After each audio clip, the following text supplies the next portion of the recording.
Hi, I'd like to tell you about Wednesday, 29th of August 2012.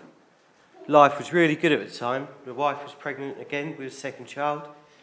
We'd only been to the hospital 2 days previously and had a 12-week scan. So I got up in the morning, Suzanne was off to work, I didn't have much to do, but I was getting excited. I could hear the wind hitting the windows and I was going kite surfing. Kissed Suzanne goodbye, said how lucky I was to have such a wonderful family and to have another child on the way. I got done what I needed to do in the morning quite quickly and then headed down to the beach about lunchtime-ish, about 1 o'clock, and met up with my mate Will, and we sat and talked about the conditions, which were a bit dodgy.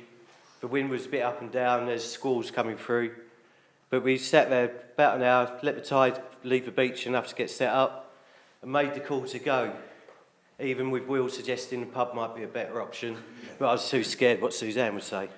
So we rigged our kites up and got ready to go out. I launched Will, and I got one of her windsurfers to launch my kite. I launched my kite and started making my way towards the water.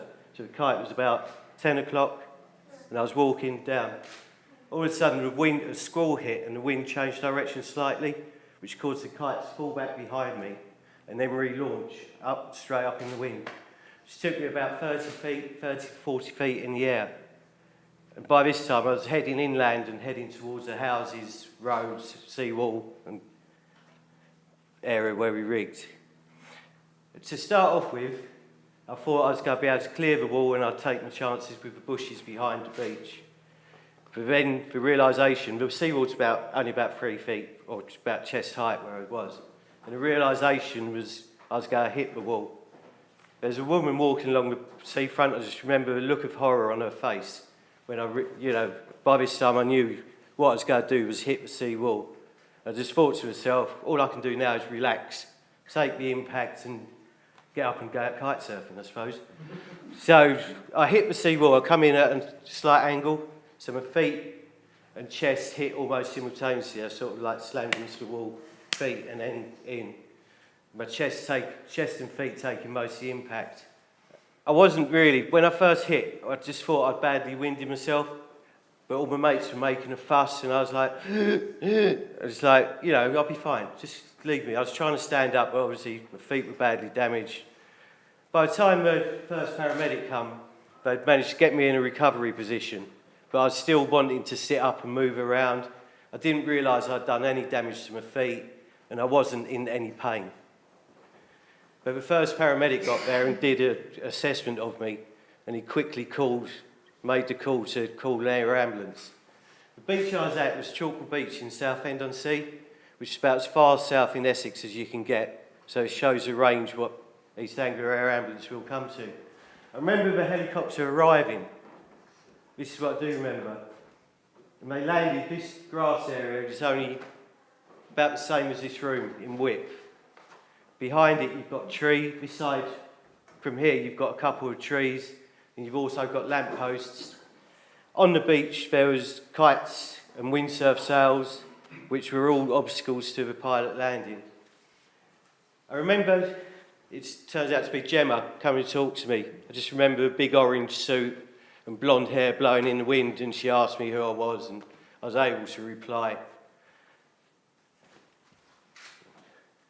This is, on the beach, they fitted 2 chest drains to me to deal with chest injuries, and this is them working on me on the day.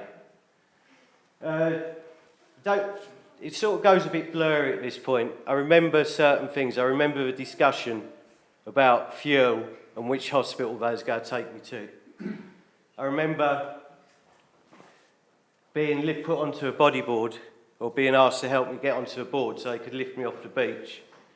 And the last thing I remember is my mate asking me a PIN number for the phone so he can call Suzanne and let her know what's happened.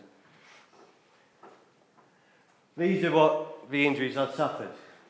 Transected thoracic aorta, or as the surgeon said to my wife, I put a great big hole in my aorta, which was dealt with as soon as I got to the hospital, which was Addenbrooke's. A tear in the large artery of the liver,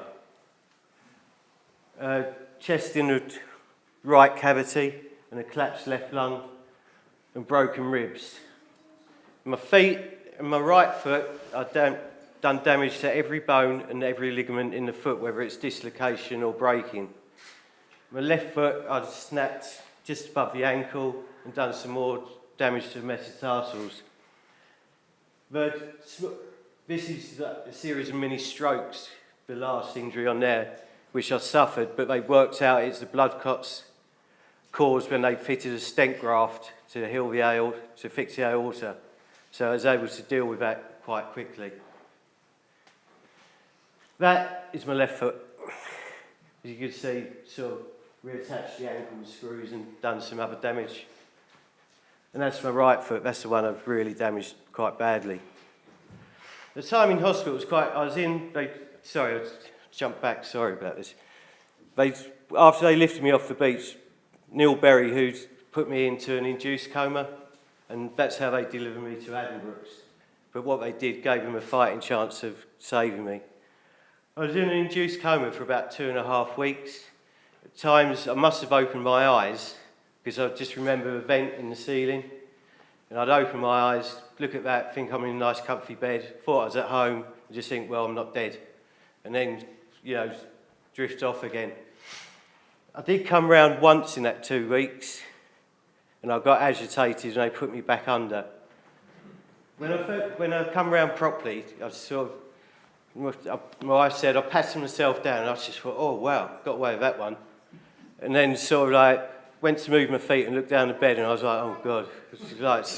That's the first time I'd realised I'd done anything to my feet.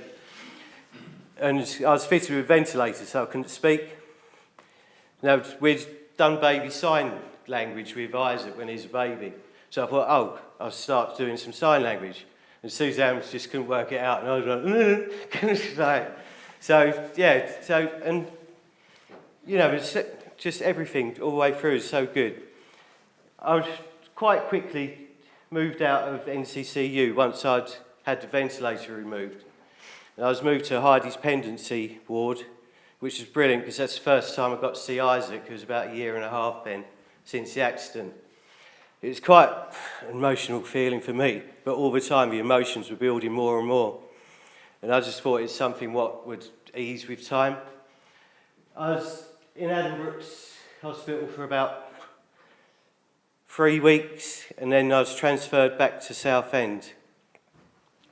And then from Southend Hospital, because I lived in a first floor flat at the time, and I was in a wheelchair because I was in non-load bearing casts on my feet, I wasn't able to go home. But I was lucky I had an aunt that lived in the area who was able to give up her downstairs of her house and put a bed down there so I could actually get out of the hospital. So I went to my aunt's for probably about another 4 weeks, because I know my mates built a ramp so Suzanne could get me in and out of the house. And while I was there, we went for the 20-week scan on the baby. So, it's sort of like way working out time scale. Eventually, I got load-bearing casts put on. You can see, so proud to be able to actually stand up again. And then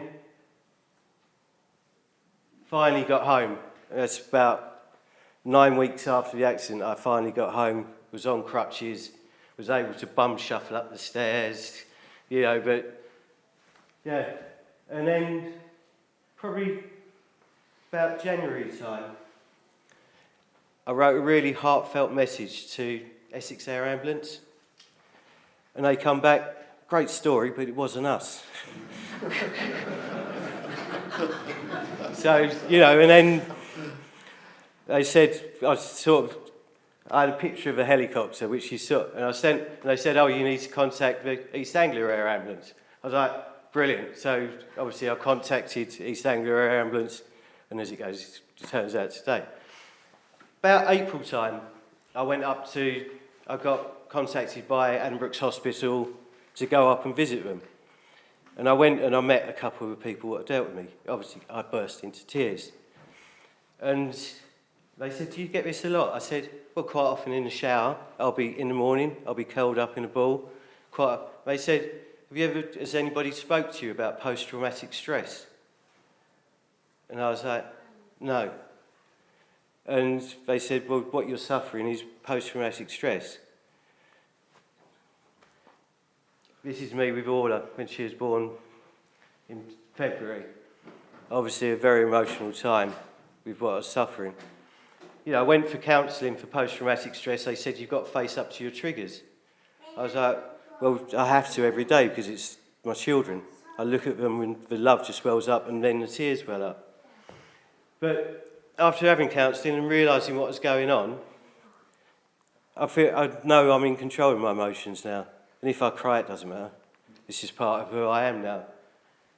I find I've got a lot more empathy than I used to have as a result of this accident.